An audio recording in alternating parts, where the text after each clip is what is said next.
I just like the fact that we get to have a conversation at least once a week where I can talk to you or Mike or Andy or Matt or Jared or whomever it is, because I'm less concerned with like guests, I should say, rather than like, Makes let's sense. just see what's going on in Jariko's life. We've talked about this. You've gone on way more podcasts than I have, but I've gone on a decent amount of other people's. Right. And I feel like I want to just like record my podcast and just like go to the people and like just give them the tape. Be like, here you go.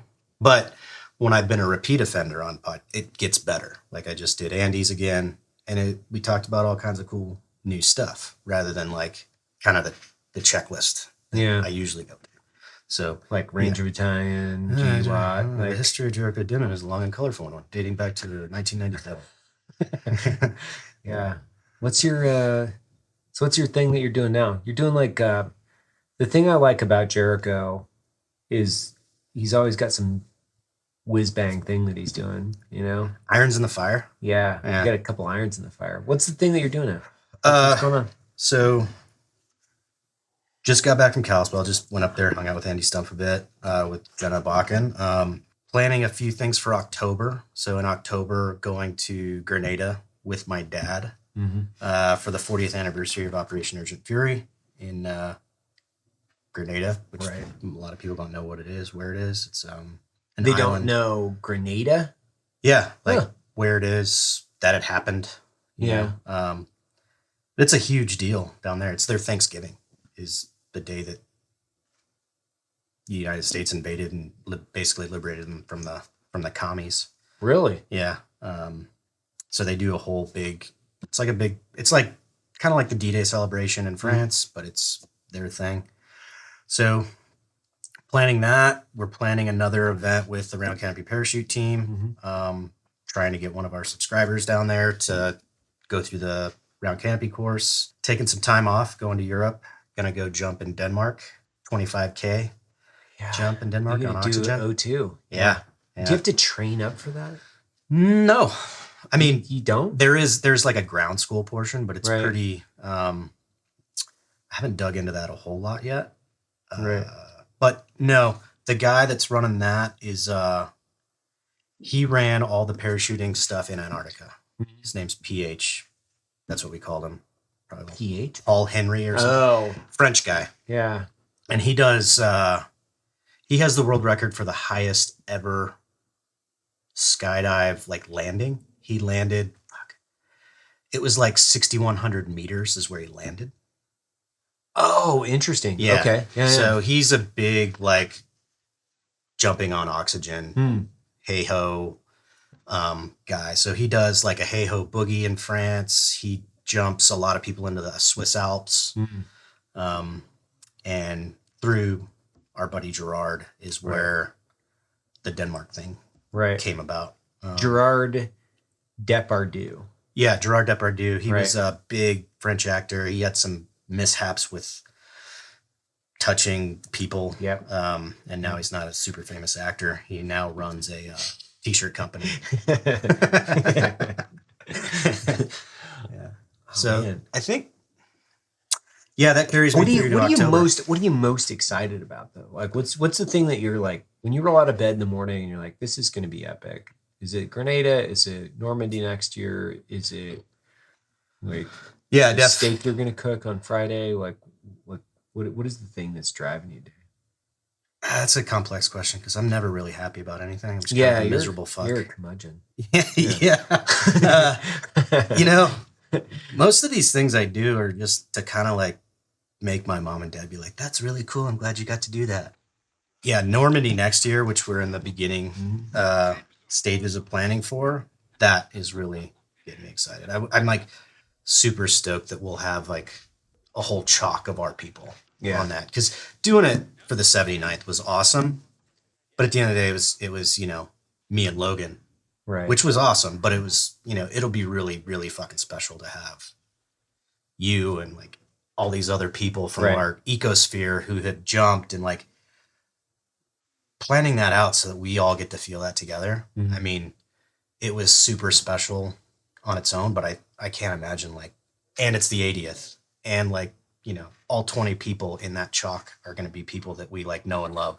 The real thing that I think kind of excites me or gets my blood going in the morning is like doing these things and showing people that they can like do cool shit. Right. You know what I mean? And however much cool shit you can do depends on, you know, the choices you made and all that stuff. Like I get to do kind of what probably some people see as a lot of cool shit, but that's because like I'm not married, I don't have kids, I don't have anybody that depends on me. I can just go fuck off and no one cares. So it's that's really what gets me going is like, hey man, like check this out. You can go do this. You can go do that. And showing people that a lot of these things are way more accessible than they think, you know. My passion or the thing that like really I love the most is traveling, you know, and showing people ways of doing that. And that again, it's super accessible when you just kind of like let it be, you know. I mean, I've gone on trips to Europe where I was gone 10 weeks and I spent, you know, less than $40 a day. Right. So like just sharing that with people and giving them opportunity to find out new cool things that they may love or they may not like it. But at the end of the day, travel, especially international travel, is like such a great educator and can just broaden people's, you know, just their thought process, the way they think so much. I mean, just the last trip we did to France, like so many things just fucking pop out at you when you go somewhere so foreign, you know. About a lot of it does annoy you and make you mad. What do you mean? Well, I mean, I hate to get like sort of political, but It doesn't matter. you Who know, cares? a big thing that popped out at me on that trip was inflation. Mhm. You know, and before you talk about and for me, the inflation really smacks me in the face when I go food shopping. Right. Right. And you go food shopping here and you can just see the price increase and you bitch about it. And then the people in, you know, in the comments section will come and be like, that's because Ukraine was invaded and that's because of this and that's because the whole world's fucked. No, like right. food in France still costs the same. Like it's not significantly more expensive. It's fucking way cheaper than it is here. And I remember as a kid, we lived in Germany as a kid. And because my dad was in the army, so we lived there for like 3 years and we called it on the economy. Was like if you shopped in German stores and all that instead of the commissary and the PX on post. Right. And I remember going out on the economy was like more expensive, right? And I remember, you know, European cost of living being higher. And then this trip to France, I'm like, what the fuck? Like everything's cheaper, you know, from eating out at restaurants to shopping at grocery stores. It was pretty fucking apparent that we're feeling the biggest sting in the world of, you know, the global inflation that people want to blame. So, yeah. So those are the types of things that you can just broaden your horizons and you see different ways of life. And you're like, oh, okay, maybe we are getting kind of bullshitted, Right. you know, or, you know, maybe there is a different way of doing this. The other thing about, you know, a lot of international travel I've found, I'll be gone for, was I gone that time? Like 2.5, 3 weeks. Yeah. I ate like a fucking pig, like Right. just a disgusting person. Bread, pasta, cheese, fucking beers, wine. Probably drank like 10 ounces of water in 3 weeks. Other than that, it was coffee or wine or beer. Right. I lost weight. You know what I mean? Yeah. Yeah. And then you're Yeah. like, what the fuck? Like, what is going on with our food? You know? Right. And here you have to be a fucking detective to eat food that's not literally poisonous. Right. You know, we have so many food additives and things in our daily intake that are literally illegal there. You know, and Like what? a lot of seed oils, a lot of Yeah. preservatives, things like high fructose corn syrup, all Right. those things, like they're illegal there. Huh. And that's it. But at the same time, I can back up and say, okay, that's a cost of freedom. Like with more freedom comes more responsibility, right? So I have to do my due diligence in what I put in my body. And that's the cost of freedom, right? And that's fine. But there does come a point where it's like when my parents are going out and buying food, like they don't know, you know, any better. Because when they were kids, that shit didn't exist. Right. So they're just like, oh, I'm buying this same can of soup I bought since I was, you know, 20 years old, but now it has like 75 ingredients instead of 10. Right.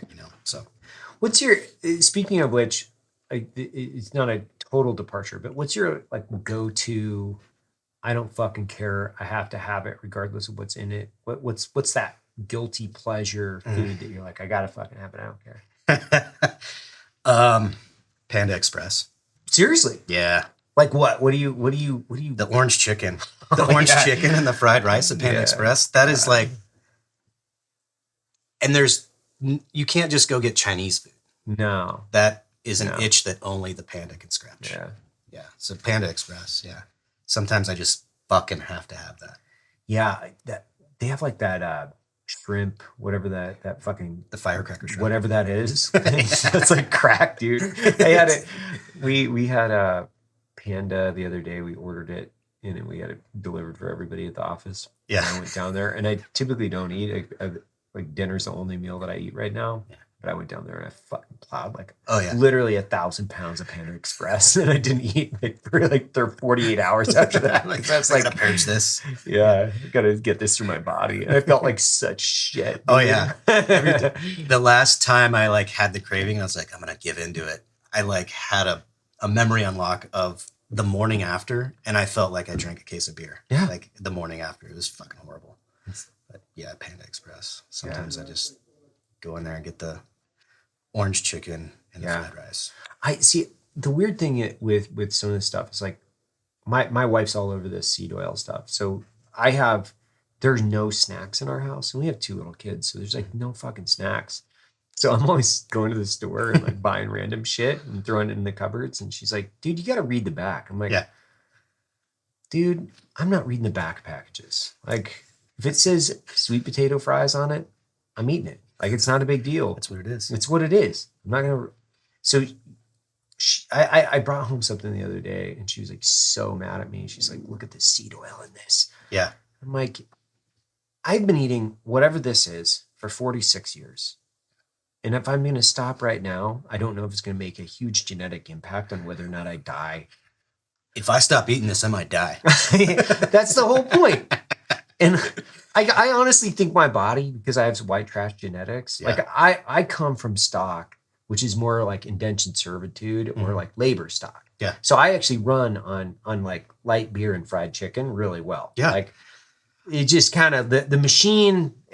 I was saying this to I was talking to Cody Donut yesterday, donut operator and AK guy on the phone, and we were talking about how Matt is a Ferrari. Like that thing breaks down all the time, dude. You got to like you got to put the right fuel in it. It's got to have the right tires. Like Matt's body is like a Formula One car, right? Yeah. It's like a really expensive Ferrari or something like that. This is like a diesel multi-fuel Tundra. It just keeps going, right? Or T100 or I'm like Hilux. a 68 Chevy. Yeah, small block. Yeah, yeah. Like you put fucking corn oil on that thing. So yeah, you can drain the oil. Weird. I don't even know how it runs. It just fucking runs.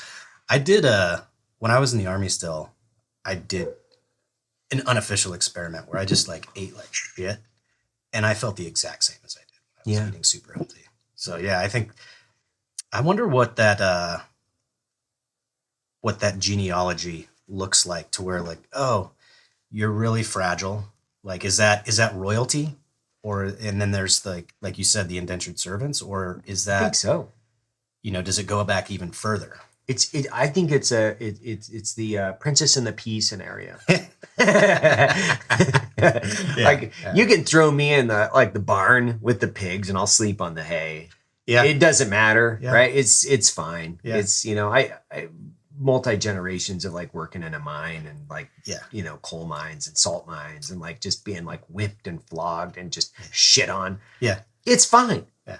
Yeah. I'm still going to operate like 80%. Yeah. Effective. Them high cheekbones, beautiful hair, Matt Best. Like that, what I was telling him the other day, I was like, that thing ain't built to take off roads, son. Like you can't take that thing off road. That's a city driver. Yeah. You know what I mean? I have a kind of a funny like story anecdote about that. When I was a first sergeant in 1st Range Battalion, so I left, I may have told you this story, but I don't think the audience has ever heard it. I grew up in 2nd Ranger Battalion, which had a lot of different traditions and all that. And when we did EIB in Washington, 2nd Ranger Battalion, it was like, hey, if you have your EIB and you're not running a station, it's like a 3-week vacation. It's awesome. Hashtag not all heroes have wreaths. Not all heroes have wreaths. That's very true. There's no double no-goes in combat. So up there, it was like kind of, hey, I got my shit. If you got assigned to run a station, then you kind of had to work because you're putting guys through the station for the whole train up and testing. And if you're a squad leader, you walk your guys through it. But if you're, platoon sergeant, first sergeant, all that, you kind of like walk around and just check on things, make sure nothing's going crazy. But it's a nice little break, right? Because you have your fucking EIB. Yeah. You don't have to do it again. Right. Well, at 1st Ranger Battalion, that was not at all the vibe. It was like, you gotta get out there with your guys and fucking train them. I'm like, it's a fucking individual event. Why am I, like, if he fails, this is fucking his fault. Like, he should have studied harder. Again, different culture, different vibe. So in Washington, the culminating event of EIB is the 12-mile road march, right? At the end. 15-minute miles, right? Yeah, it's not hard. So up there, it was like everybody who had their EIB just kind of came in, ate breakfast, sat around, drank coffee at the finish line, bullshitted, Well, it's the night before the 12-mile road march, the end of EIB, and I'm at 175. I'm like, fuck yeah, this is going to be great. I'm just going to go in tomorrow, eat an omelet, fucking watch the guys road march. and I get there, and I walk out to the formation with my fucking coffee cup, and I'm wearing PT uniforms, like fucking... Oh, the night before, by the way, I ate a cheeseburger and like 8 Bud Heavies. I was like, I only got shit to do tomorrow. Yeah. It's going to be great. Yeah. Show up, walk out to the formation. All the other first sergeants are there with their fucking rucksack on, in their fucking uniform, like EIB uniform. Hell yeah. And I'm like, hell, what the fuck yes. are you guys doing? Like, we're doing the road march with our guys. What are you doing? I was like, well, I was going to fucking eat an omelet and fucking hang out because I have my fucking EIB. And they all kind of give me like the Judgerson look. And I'm like, son of a bitch. So I run back into my fucking cough, put my uniform on, grab my ruck. I go to the vending machine and get a blue Powerade, the like 16-ounce blue Powerade, and put it in the fucking pouch on my rack. And I'm like, all right, let's go. And I fucking did the 12-mile road march. And there were these, like 22-year-olds with fucking washboard abs and shit, just fucking, this was like September in Savannah. It's hot. It's fucking hot. And there were dudes going tits up. And in my mind, I'm like, how in the fuck am I not going down right now? This is horrible. I feel like shit. So I got to the turnaround point and the little road guard kid, I'm like, hey man, you got anything to eat? And he's like, oh, peanut butter and jelly sandwich. I was like, let me get half of it. And I fucking ate a half a peanut butter and jelly sandwich and 16 ounces of Powerade and completed the 12-mile road march in like 90 degrees, fucking 100% humidity. Right. And at the end of that, I'm like, what's wrong with me? Like, what is it in me that kid that looks like a fucking underwear model that went tits up at like mile 7? Like, what's going on there? And he's an F1. There you right? go. Like, he's probably really good at one little thing, but he would be a terrible salt mine worker. Yeah, you're coming from, you're a utility vehicle. Yeah. Like you're a utility vehicle. Yeah. Like that thing's built for one thing. It's like being an underwear model. Yeah. Like probably not too smart, like it's really built for one thing. Great to look at. Yeah. Right. Like yeah. that's, Super hot. I used to think about that quite a bit because I would think about it in the context of, it doesn't matter what I eat. I always feel the same. Yeah. I always feel the same. I just look different. So if I eat like a bowl of rice and some chicken, whatever, or if I have a cheeseburger with, onion fries and a fucking bucket of chili, it's the same. It doesn't matter. Like if I'm on the carnivore diet or if I'm on paleo, or I've done everything. Like I'll try it. Like I've dabbled in all this shit. It doesn't matter. It's all the same. Yeah. The only thing that really I didn't like was I was carnivore last year for probably 6 weeks, and I just felt bad. I did not feel good. You get they call it the carnivore flu or whatever. I wasn't fluey. It was, I don't know if that's a word, a flu-like. It wasn't, I wasn't exhibiting flu-like symptoms. I just felt kind of greasy for some reason. And maybe I could have eaten a different maybe a different style of carnivore, or Yeah. like mainly wild game or something. Maybe it's just like maybe I was throwing down too many like sausages, some big brats. Brats are good. Delicious. Like they're fucking delicious. Yeah, yeah, Yeah. yeah. I generally like I kind of try to follow like an 80% rule of whatever I'm doing. I do it like 80% of the time, or else it's a long life. You know what I mean? I'm not gonna eat carnivore for the rest of my fucking. Are you crazy? No. I'm not doing that. That's nuts. Yeah. So, but I like cheese and crackers. Oh yeah, It's fucking good. yeah, Like yeah. you have a big charcuterie board, you know? Mhm. Like, damn, Yeah. dog. I'm not gonna miss out on that. No, yeah, Mm. yeah, and especially like how much we're both on the road a lot, and it becomes especially difficult to. I don't even want to say like remain disciplined. It's just like, man, I want to like pick a plate. I'm in fucking New York. I'm gonna go eat a fucking pizza. You know what I mean? I'm not gonna be like, oh no, I'm carnivore. Just gonna cook it like that guy on YouTube that cooks the fucking the trucker that makes all the recipes in his hotel room. That's awesome. That guy is so good. Yeah, yeah. We need to pull up that and add it to this video because, dude, when he made the jerky, this guy is so awesome. Like it's like jerky and a that guy's pillowcase with a disciplined. fucking hair dryer. It was so great. And he called it like hotel jerky or something. But he So made tacos a couple weeks ago. Hotel tacos, like, and he's not staying in like an extended stay America hotel No. with a kitchen. It's like he's it's fucking like a Super 8. Super 8 with the fucking bathroom that the sink is in your room and then there's the toilet. God, that guy's awesome. Yeah, we'll pull that up. We'll pull it up and we'll add it to this because this is freaking awesome. And then, like, we're back, right? Yeah.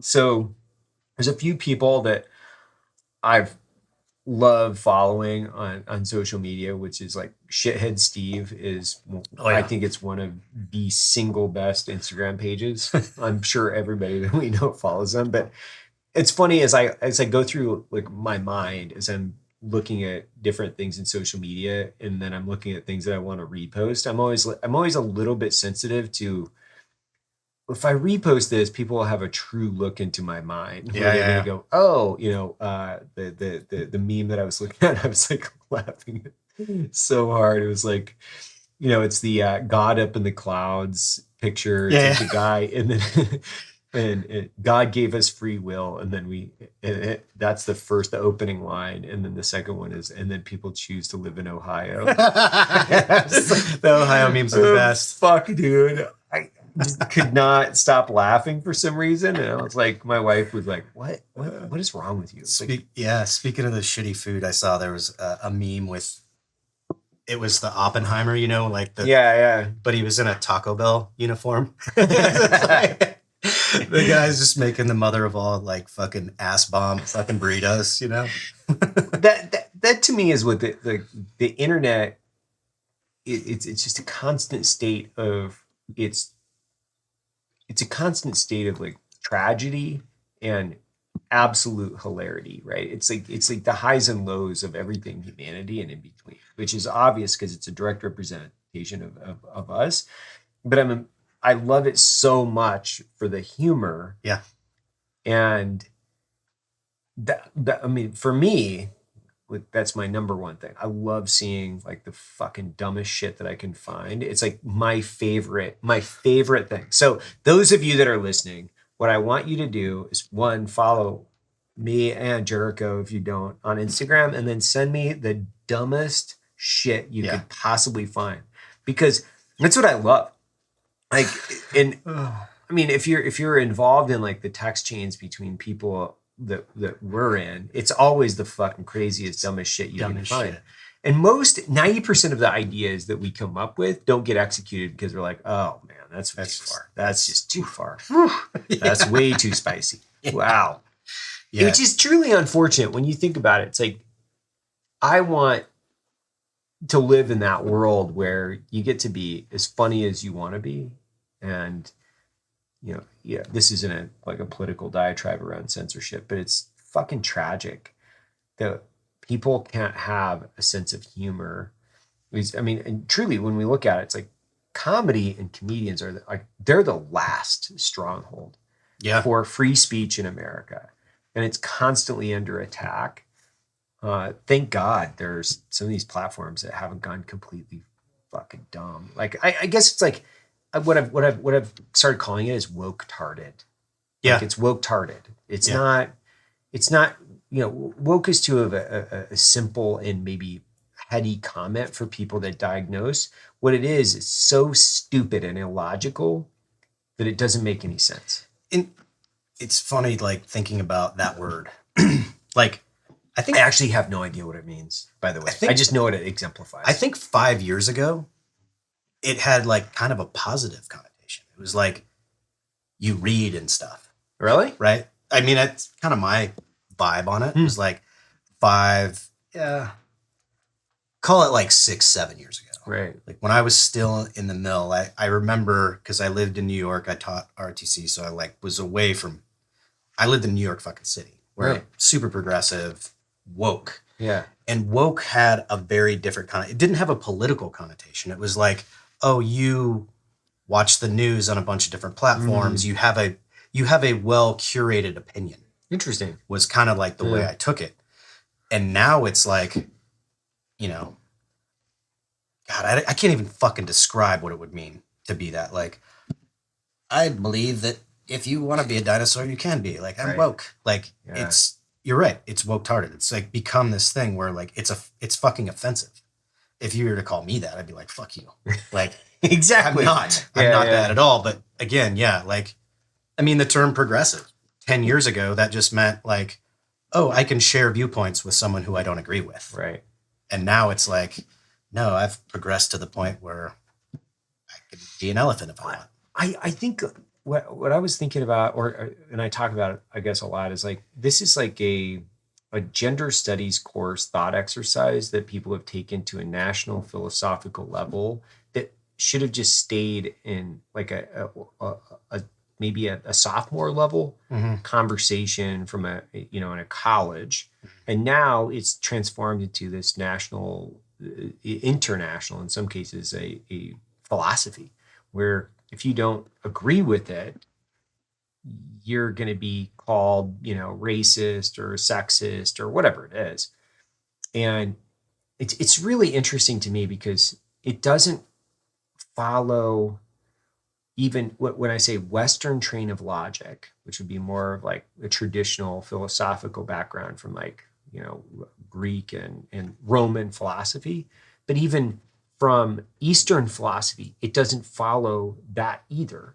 Yeah. Whereas it's just not possible for a person to be able to like just go from like one to the other overnight. Like it's just, you can't.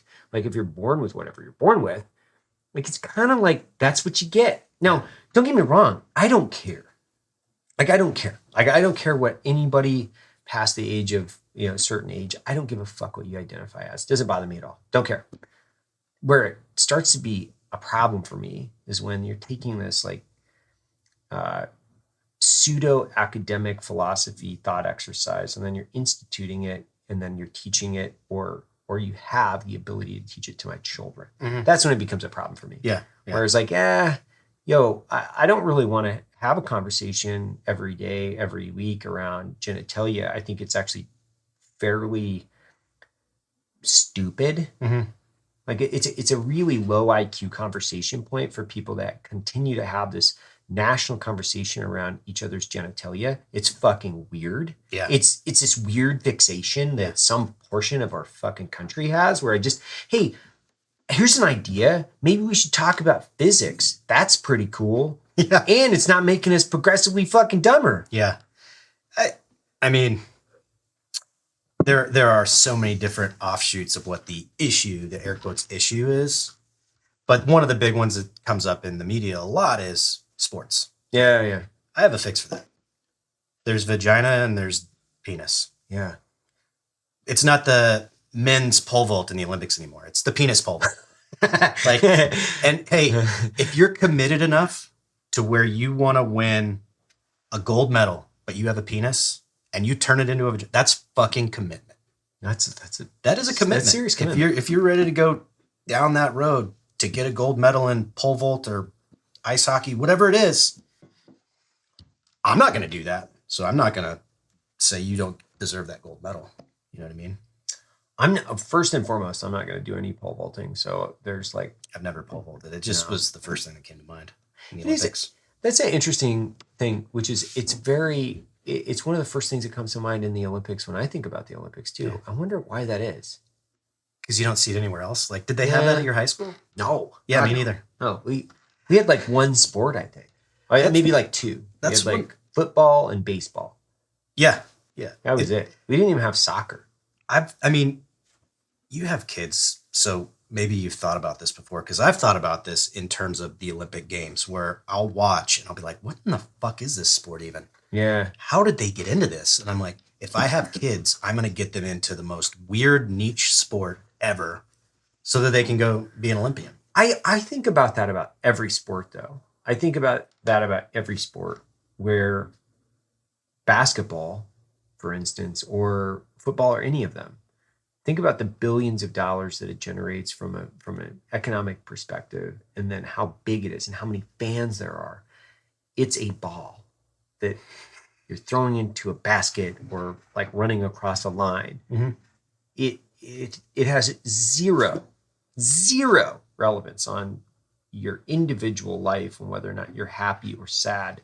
But people fucking get so wound up about this Yeah. where, that's my team. Well, we were at the fights the other night. We were at UFC, and like people were fucking pissed Going off. ape shit. Pissed off. That's my fighter. I'm like, but do you know that guy? Like, Yeah. I don't. I mean, if What's that's his like middle your name? if that's like your cousin or your brother, your close friend, no problem.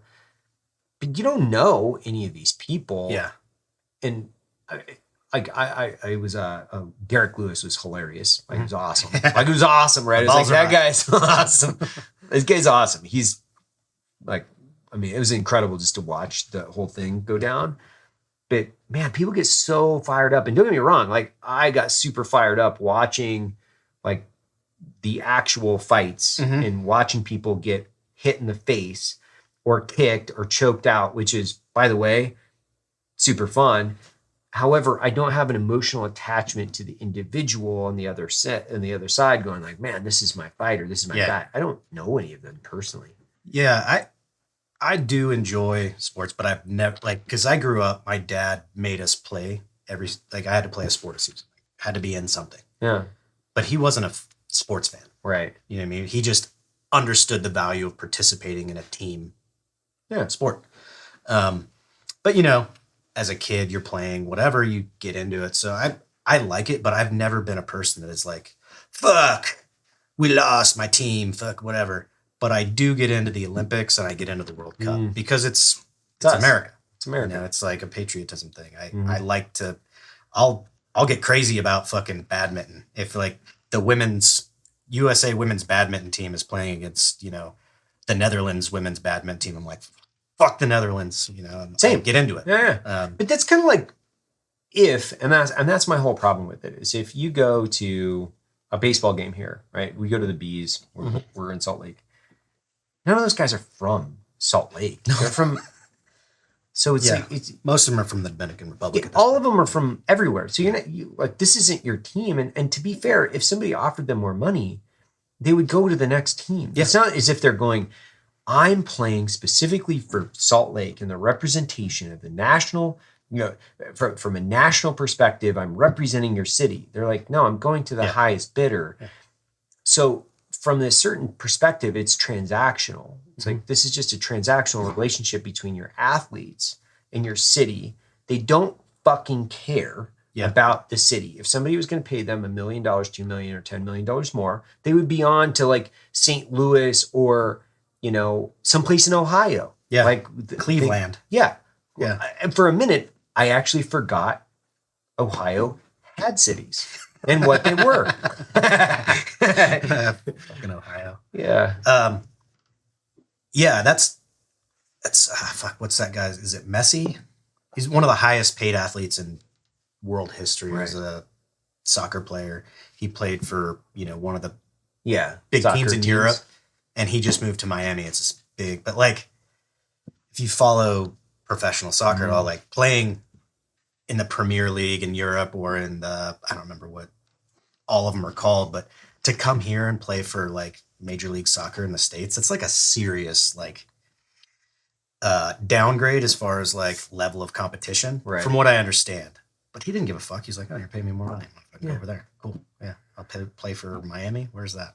Cool. I don't care. So that would be interesting for us to institute a draft in special operations where you would actually have you would get drafted into different services and then you could be paid more. Yeah. Like think about the That would be motivation, so because cool. dudes would be like, we could run a combine. yeah, Right? Like everybody shows up. yeah. You shoot, you run, you swim, you road march. Oh my God. Land nav. Yeah. You do everything. And then they have a draft. We have a draft. We should Special run- operations draft. Think about that. We That'd should be run one. sick. That'd be We should awesome. just do a fictional one. Yeah. We should absolutely do that, because you think about that. Like if you had like everybody representing like all the special operations units, right? Yeah. And then they're all competing for missions because they're also competing for budget. Yeah. But then if you had pay-per-view like Kill TV, like I always, Dude. oh, that would be so good. it's so good. Yeah. People would, it's kind of gross, but people would watch. They would like, what's a UFC fight cost on pay-per-view? Like $60? I don't know. I think it's about, Probably. Let's call it that. yeah, $60. Yeah.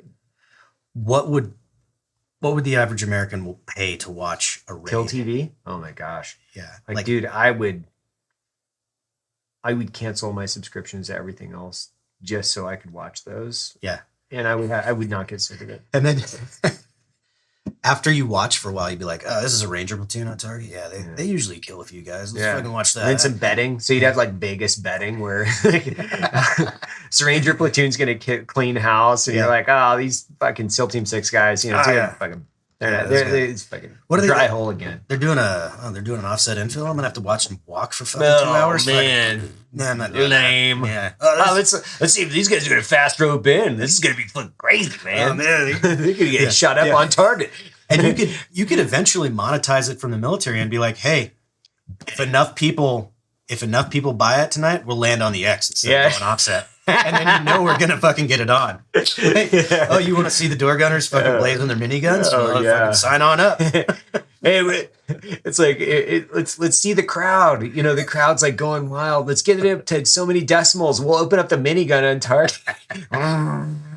Hey, you're on target. You're doing post-assault procedures, and like you're just like searching everything. Like, hey guys, 100 million people fucking bought this pay-per-view. We're gonna drop the house. Everybody out. Everybody out. We're gonna drop the house. Like, this would be so great. This would be the greatest sport on television. Yeah, that'd be awesome. It could be. Did you ever see that movie Robot Jocks? No, It's like a futuristic thing, and in the future, we no longer have wars. Every country just has these giant robots right. that have like guns on them and shit, and that's how we settle our differences as nations. And they televise it throughout the world, and everybody buys, a thing, and there's just like one guy in the robot doing it. It could be like Robot Jocks. Yeah, Yeah, that'd be I awesome. like that. We just got to start a war with someone to. I've thought about that because you think about how wars transition through the years in we'll call it the last like 500 years, where there was a gentlemanly type of war that would that they would participate. They would go to the field of battle. They would, we'll call it like Britain and France, right? So they fought in very uniform squares. They really weren't using unconventional or guerrilla tactics. Like they went through this this period of human history where war was outside of where I would say the civilian casualties. They were taking it away from people and then putting it on the field of battle. And then whoever won or lost would ultimately dictate who controlled the territory. That's a pretty interesting way to think about war, because if you had like this place where you would just settle your disputes, like Ohio, that could be I offer Ohio to the world.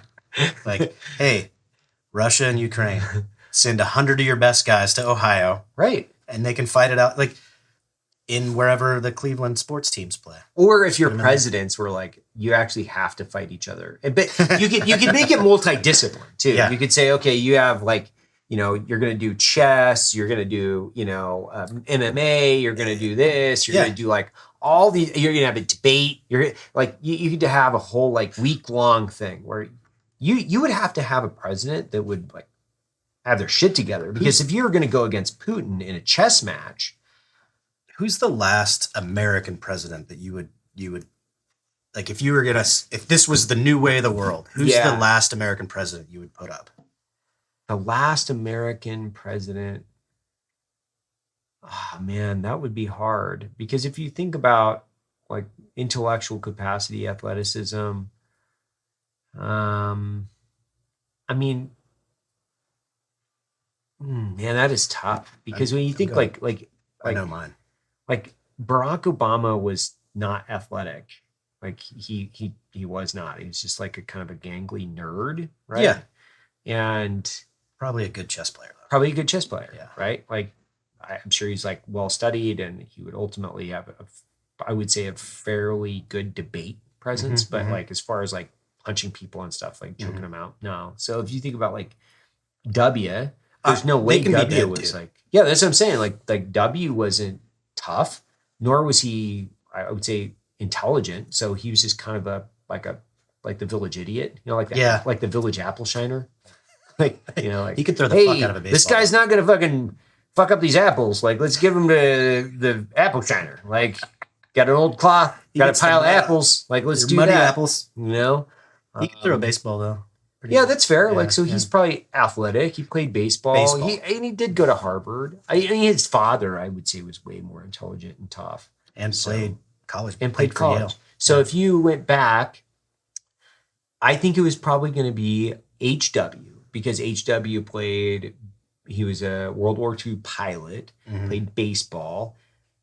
Went to Yale. I probably on a fairly. I think he was probably a spook too. I think he was probably he was a CIA guy for probably 20 years. So I would say HW could probably hold his own. The most recent. Yeah, most recent. Yeah, but like Teddy Roosevelt. Teddy Roosevelt would have vaporized fucking everybody. Yeah, he would have just beat the fuck out of everybody. Yeah, just like made them shit their teeth. Yeah, seriously. Yeah. Plus he would have debated them. He would have wanted like I had this conversation with a guy, a professor in Georgetown, like not actually the university, but the section of town. And I offered to embarrass him both intellectually and physically, because he was talking about Marxism or something from some fucking stupid socialist bullshit. And I was like, if you wish, I could debate you, and then I could also just beat the fuck out of you at the same time. So you'd both be like not only humiliated physically, but then also intellectually. That's fine. I'm into that. He never took me up on the offer, which he actually ultimately just left the party. It's really surprising. I know, it's so weird. Yeah, it's weird. Usually commies and socialists are really all about defending their position, because it's a really good position. It's such an easy position to defend.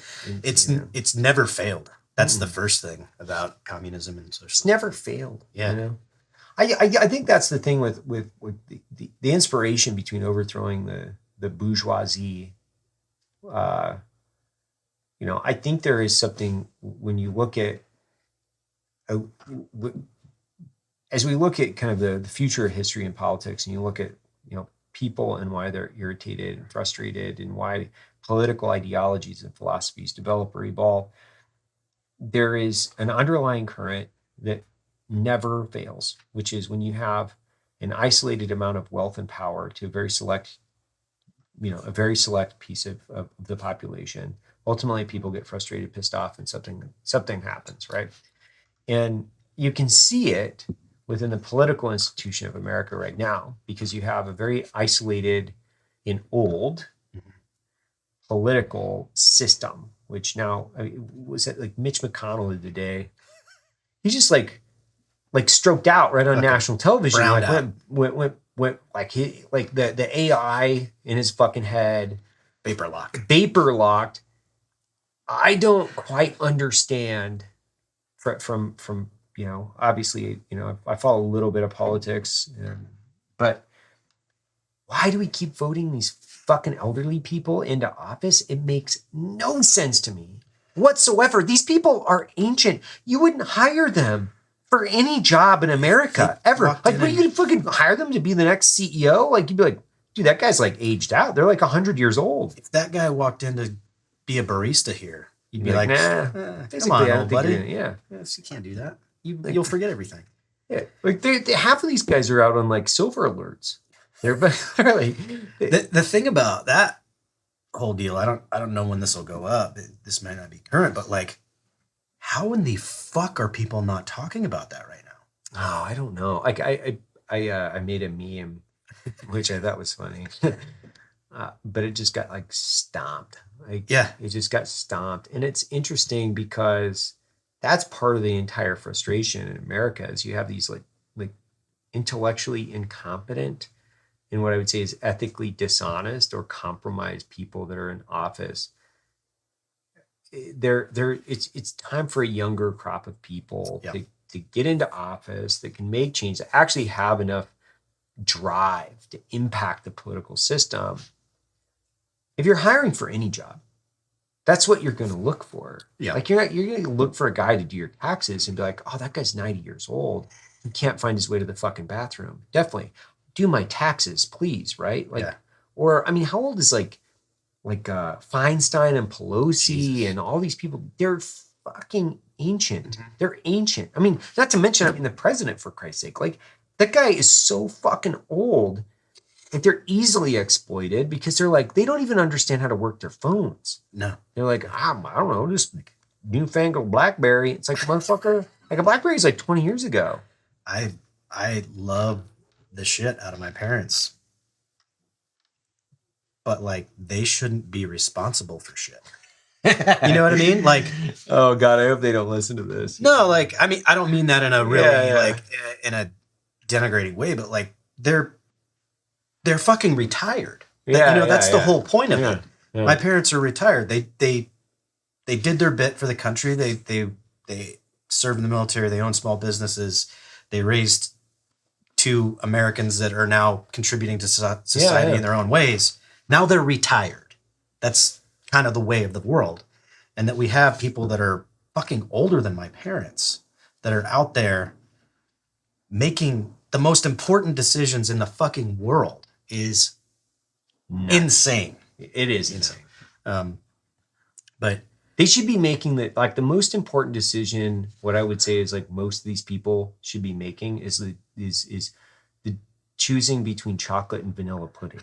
That's the most important decision they should be making. Like none of these people are competent. Plastic spoon. Quite literally, like they are not competent enough to like.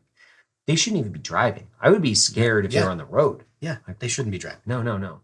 My wife and I, we've been playing a lot of chess, and she was telling me this fucking super funny story that her my kids, where they go to school, they've got a chess coach, and she was talking to their chess coach, and it's not like as pretentious as it sounds. It's just like any other school activity. It's like a chess teacher, not a coach. And he was telling this story how he went to the airport to pick up another chess master that had flown in from like Argentina or wherever. Mm-hmm. It's like one of the top 10 chess players in the world. And the guy driving the car, like drove to the airport. There's another guy driving, picks the chess master and this other guy up. And the chess master is like, oh, do you play chess? And he's like, yeah. And every person that plays chess has a chess rating. It's a score. And he told him his score, and his score was like relatively low. And he was like, pull over the car. Stop, pull over the car. You should not be behind the wheel. Like you're dangerous to society. You're so dumb. You're so dumb. This is like so, it's scary. You're scaring me. And he was serious. He was dead serious. He's like, pull over. Oh, he was serious. He was serious. He wasn't making a joke. He was pull over. So this is you're a fucking dum-dum. With that sort of behavior, that leads me to believe that this guy was really good at chess. Super good. Because you have to have like a spectrum. Yeah, there's social awkwardness goes way up, as does your ability to play chess. I've basically been referring to this type of personality now as a surgeon with Asperger's. Mm-hmm. That's what I've been telling people. Yeah. It's like that guy has a personality of a surgeon with Asperger's. Basically, they're a robot. So if you think about that person, if you just think about that, like surgeons typically have the bedside manner of a mallet, right? Of like an inanimate object. Going in, it's 10% chance you're gonna die. Yeah, and they're just like eating a sandwich while they tell you, like, listen, and they're like, oh gosh, sorry. I got something stuck in my tooth. Right after they tell you, like, literally, there's a 1% chance you're going to survive whatever surgery. They're like, oh gosh, got a little poppy seed in my tooth. Man, that is rough. Like, what? I'm gonna die? No. I mean, probably. Yeah, probably. 99% chance. Anyway, this poppy seed thing. God, it's like stuck in my tooth. Not getting that sandwich again. Think about that. Like, and they're like, just tell you like you have a 1% chance of living, and they're like, but think about this popcorn. You know how it gets stuck when you're eating a lot of popcorn, like right between your gum and your tooth, and they're just like, what the fuck? Yeah. Yeah. Chess is I only played chess when I was in the Army and deployed. It's like one of the ways I would pass time with a few of the different guys in my platoon that played. I was never like good at it. I was never terrible, but it's a pretty interesting. Are there, since you play, are there like, so in, I'll pick a sport, Olympic weightlifting, which I used to do a lot. There was like the Soviet system, the Chinese system, the North American system. There were all these, the Bulgarian system. Mm-hmm.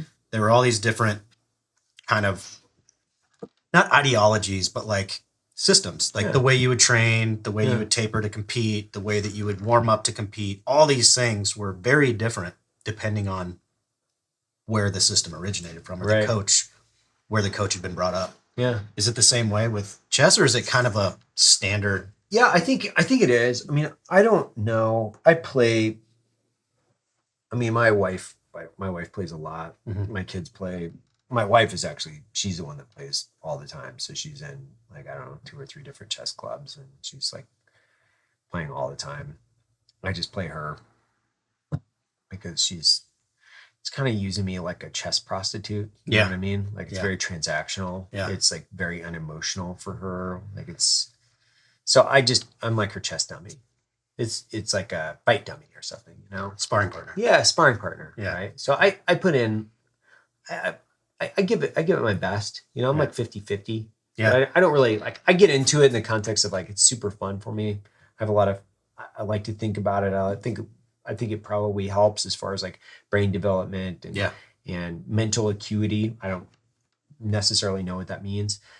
I like my kids to play because I think that it definitely helps with the way that they're formatting process and, you know, the second and third order effects and thinking things through. I think it's fucking like I think that the benefits way outweigh the drawbacks, but I don't like it enough to give too much of a shit about like, I got to study and read books about it. Whereas like my wife is like reading books about it and doing all kinds of weird shit. There's probably like different setups and moves. Like, I just pulled the Stramovski on you. Yeah. Oh yeah, that's the Portuguese back pedal or whatever. And you're like, what? I fucking don't know what the fuck that is.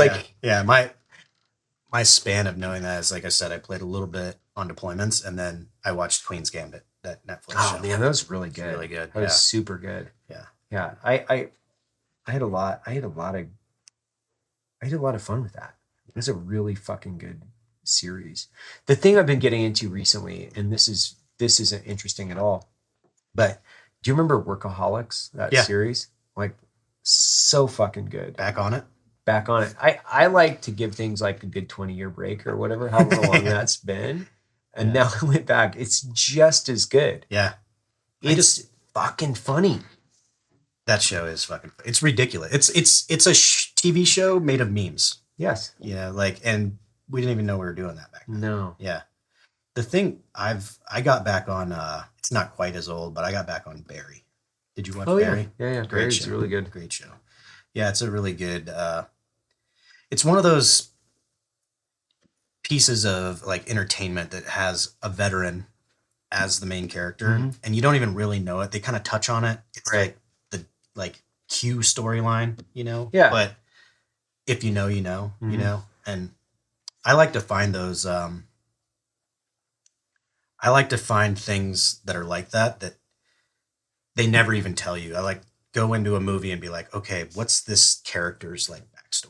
Right. Like, one of the ones I like to think, in Reservoir Dogs, if you're, yeah. I think Harvey Keitel's character was a vet, but he never talks about it, but just the way he talks and he's like taking care of guys. He knows a little bit of like shitty medicine, you know, like he was probably a Vietnam vet or something. You know, those are cool. The other one that's like that they never really super touch on it, but it smacks you in the face now is Taxi Driver. Oh yeah, Like great. very much. Yeah. Yeah. But I don't know how I got off on that. Oh, Barry. Very. Yeah. Yeah. The chess thing, and because you say it's good for your cognitive, whatever. I've been doing Wordle. Do you play Wordle? No. Oh, it's great. Is it good? Yeah. It's just. Is it an app or something? It's the New York Times. So if you get the New York Times games app, so the New York Times has the most famous crossword puzzle. Oh yeah, I have like an aversion to the New York Times for some reason. Oh yeah, they're in my past that came up years ago. They're their articles, their fucking media coverage is complete shit garbage. It's hot. Trash. It's hot liquid garbage. It sucks. It's really great bad. crossword puzzle. Yeah. I actually do like. I really like crossword puzzles. I used to do a ton of Sudoku, and then I transitioned from Sudoku into just equations. So I just solve equations. So oh really? I have a phone app that just like generates equations, and then I'll sit in my I'll wake up in the morning and I'll do like equations for 20, 30 minutes depending, and then do you have to know how to do the equations, or does it kind of like coach you through it? You can know, and then because I try to do them for time, so it's just the process. So I'll look at an equation in its totality, and then try to solve it without paper. Okay. So depending on how you're going to execute on it, which would be like please excuse my dear Aunt Sally if it's algebra or whatever that is. Yeah. I think that's probably one of the most beneficial things that I do for like mental acuity, because I like math. I like numbers. I actually fucking hate writing. Like I don't like it. Like I like numbers, so I like math. Like, I'm the opposite. Yeah. See, I the English language doesn't make sense to me. Like it doesn't. It's like illogical. Like I don't understand necessarily some of the rules. It's very hard for me from and now that I'm like 46 years old, what I've realized is like the reason I've struggled with my like just writing in general is because it's never made sense. Whereas like math makes sense. Yeah. There are rules to it. Like you follow the rules and you direct the outcome.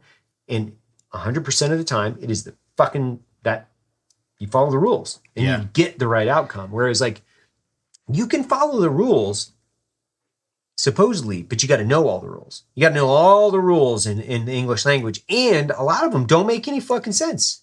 That's what always frustrated me as like a kid in school. That's what frustrated me about math is you can't work your way through it. Like if you don't know what, I don't know, name some kind of a formula or equation. If you don't know it and you have a problem, can't do it. There's no way to do it. Yeah. And that's what always pissed me off about math. It's like, I can work as hard as I want, and I'm not going to get better at this. And the only time that math has ever stuck for me was doing demo. Yeah. Like in the that's Army. fair. Because it had an end state that like kind of mattered. And it was always a thing. And there was like an outcome to it. Right.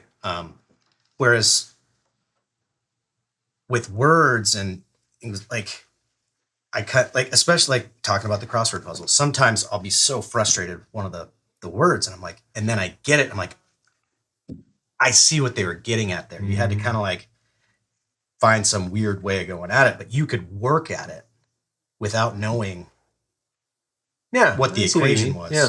You just think about it and think about it and think about it and think about it. And sooner or later it'll click. So yeah, it's interesting. The words versus math or English versus Did you ever math. get into Sudoku? No. No. The Wordle is the thing I'm on now. It's not the crossword. So every day it's a 5-letter word and you just have to get it. So you have a starter word. You just random 5-letter word. Huh? Mine is always tread. Like don't tread on me. Right.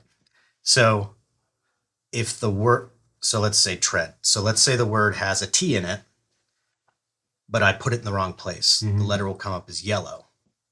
If the letter is not in it, it's gray. If the letter is in the word and in the right place, it's green. So you look at that and you're like, okay, I'm going to make my next guess. Got it. And you just kind of problem solve down and you get 6 guesses. How often do you get it right? every day. Really? Yeah. My longest streak was like 25 in a row, and then I missed one. But yeah, I get it almost every day. Usually in around 4 guesses. It's fun. It's challenging. I'll have to check that out.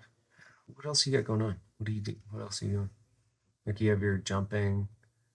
Like it would be interesting for people from a jumping perspective because you jump both rounds and now you're into squares. Mhm. And then thinking about it from where we started a year ago, year plus, because you and I both did not like.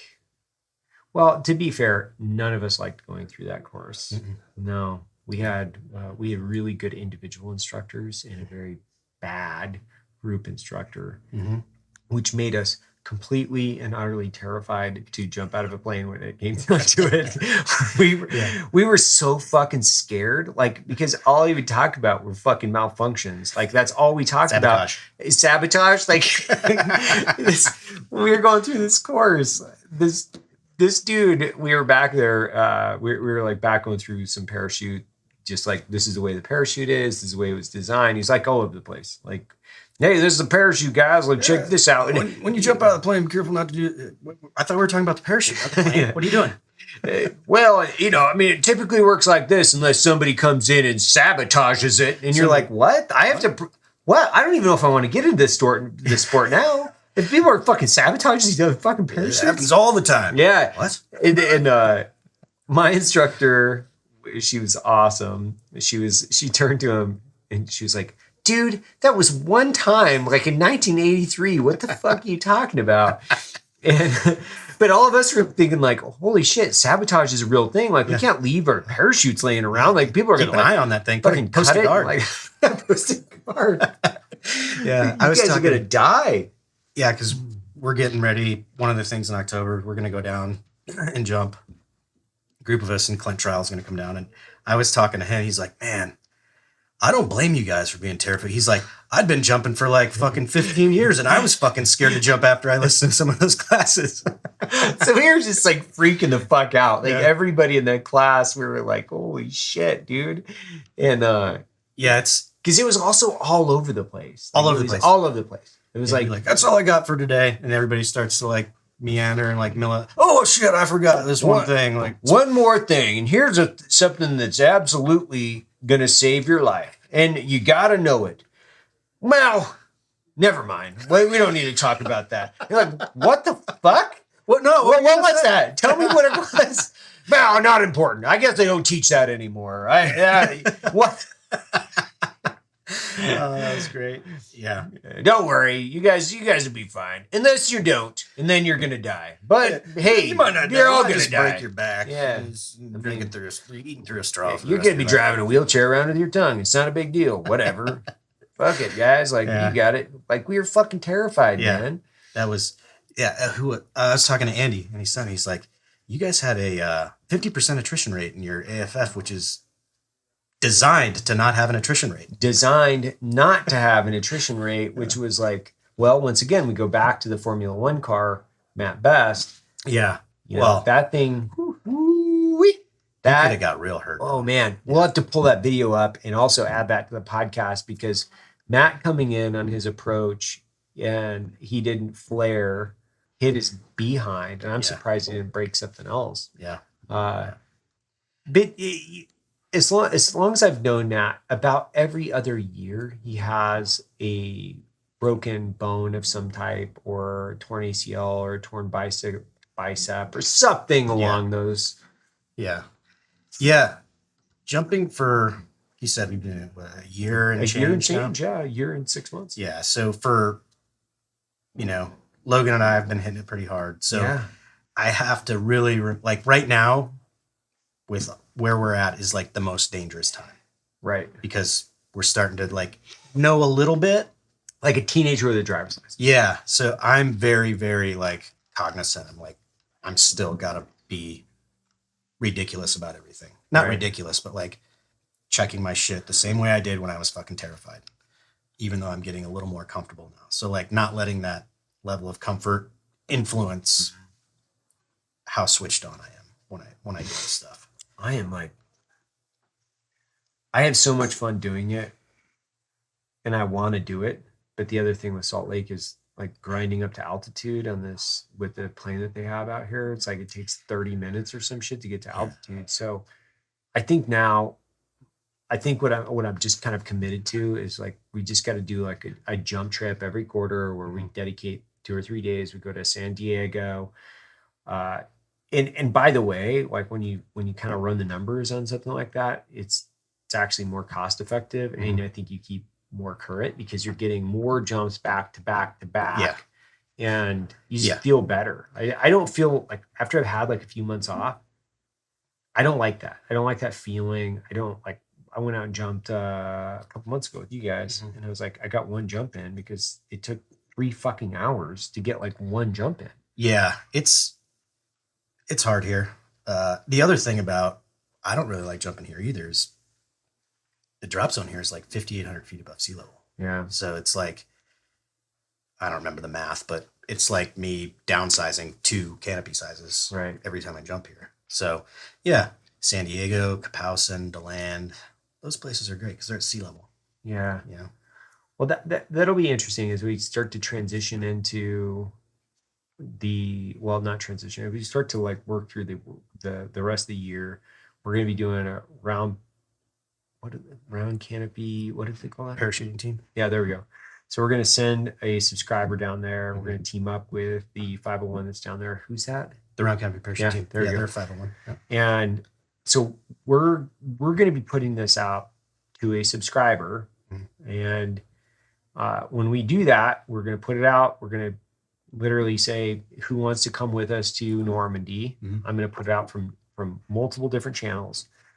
Who wants to come with us to Normandy? Who wants to jump? Who wants to jump on our chalk, or however we want to like line this out? But we're going to take like, you, me, Matt, Jared, a bunch of people from the company, and then, Andy Stumpf, Mike Glover, Tim Kennedy.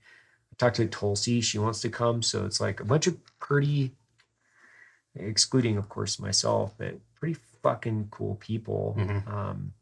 So I'm excited. Like, 80th anniversary of Normandy, as we look every June, it's just this corporate horse shit about, look at us, it's Pride Month, and it's every CEO in the fucking world talking about like how great, their genitalia on genitalia is.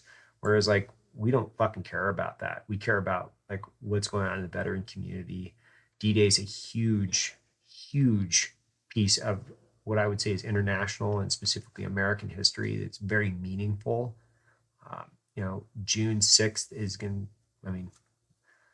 that's such an important date as far as like being a veteran, being part of the subculture, supporting multiple generations of veterans that have been deployed for this country, for our Constitution. That's what matters. And, whether it's like, you and I or whomever it is, like we're not looking at,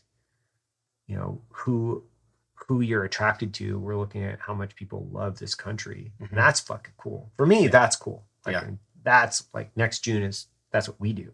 Yeah. Every other fucking company in America can do like, rainbow colored fucking cat litter or whatever they do. It's dumb. It's a low IQ conversation. And I think it's going to be great because we can take a real look at that word pride, right? Like what are you proud of? You know what I mean? And I'm not proud of my sexual orientation. You're not? You know what I mean? It's just what I have.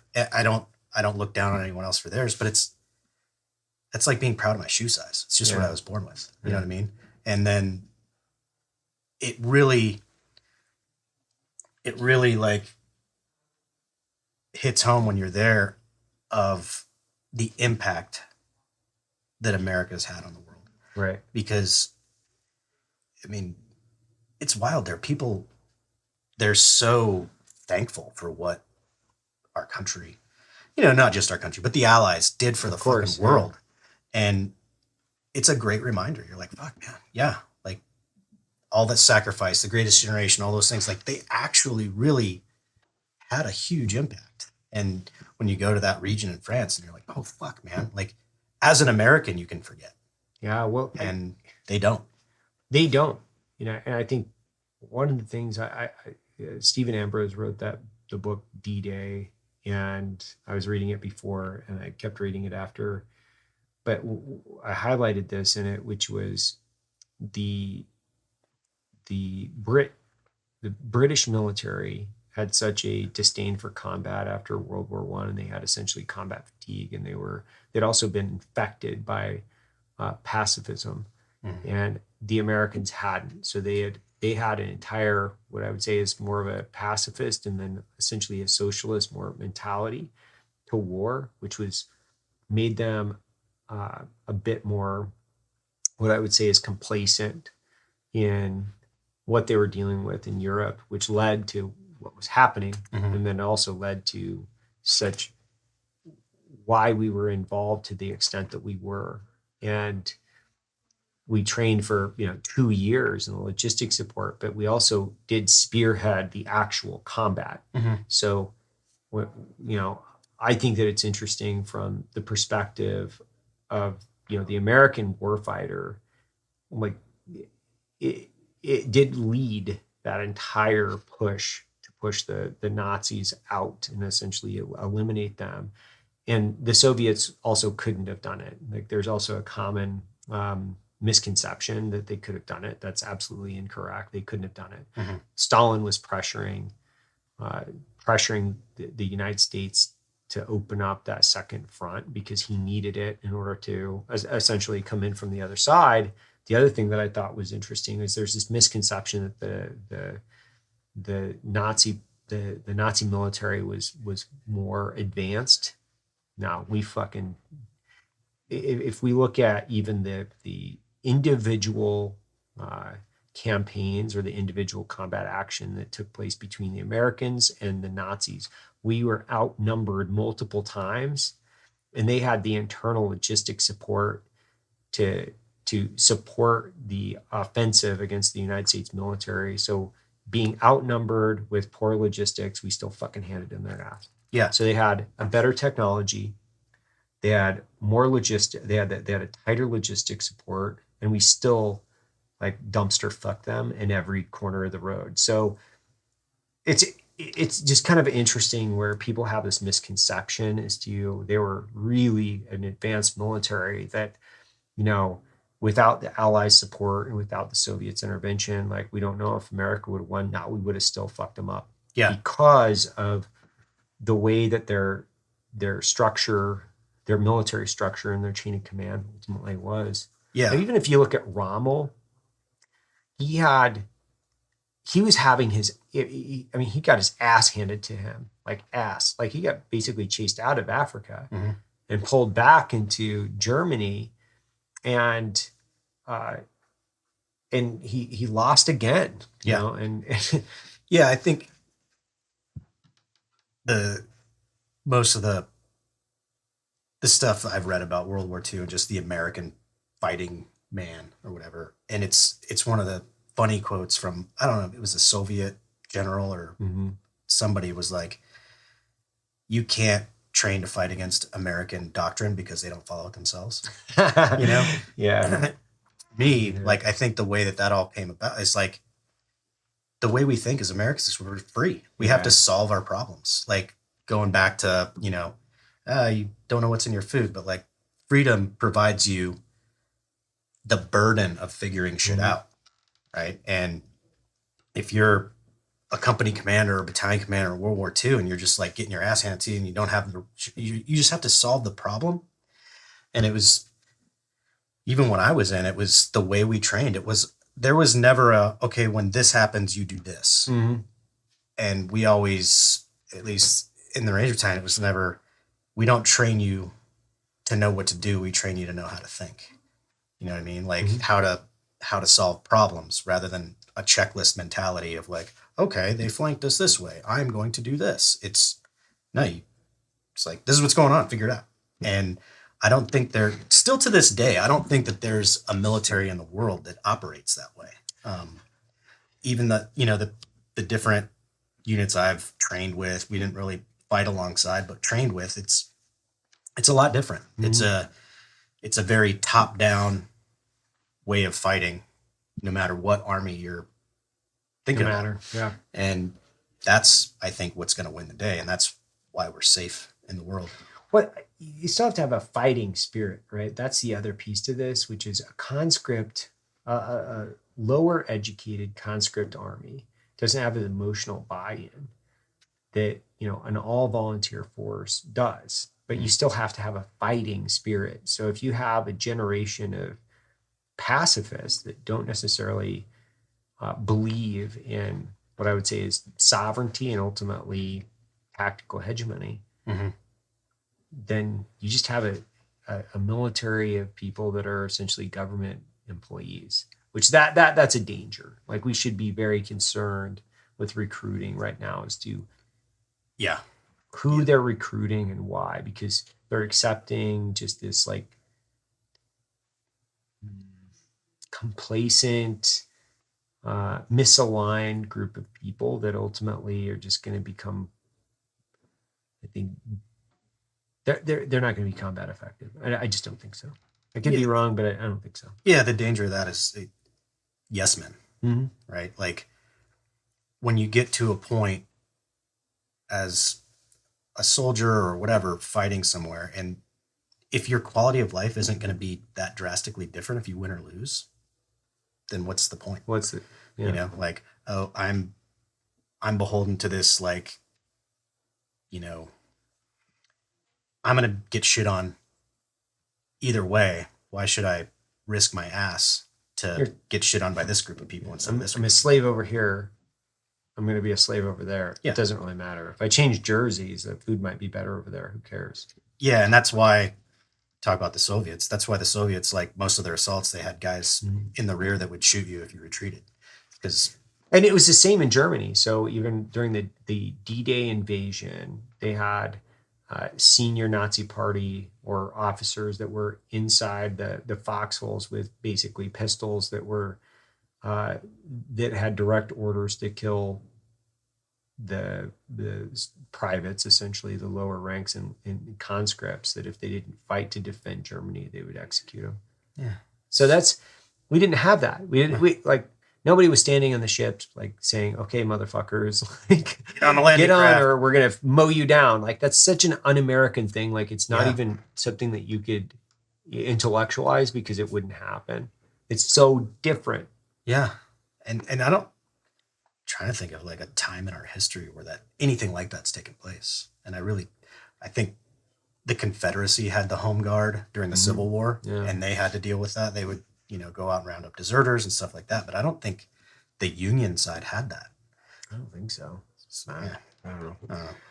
Well, man, it was good. Good catching up. We'll check out the next time. It's a Black Rifle Coffee podcast. Jariko Denman.